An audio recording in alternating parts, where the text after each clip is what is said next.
बद्धवा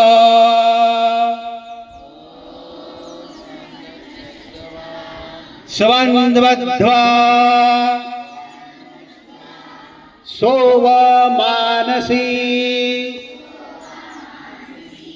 जानता देवा भाग यथा पूर्व सत्र जानाना उपासते।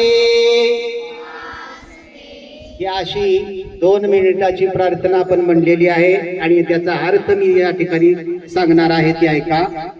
आम्ही देवाच्या दिशेने एकत्र जाऊ, आम्ही एक विचाराने राहू, एक विचार बोलू, आमचे मन एक असो। पूर्वी देवानी एकत्र येऊन मोठे यश मिळवले, तसे आम्हीही एकत्रित प्रयत्नाने यश मिळवू, अशी ही या प्रार्थनेचा अर्थ आहे। आणि यानंतर आपण आता मॅडम 2 मिनिट या ठिकाणी ससाने मॅडम जॉगिंग घेणारे आहेत। त्यानंतर आपल्या शरीराच्या प्रत्येक अवयवाची हालचाल त्यानंतर आपण करणार आहोत।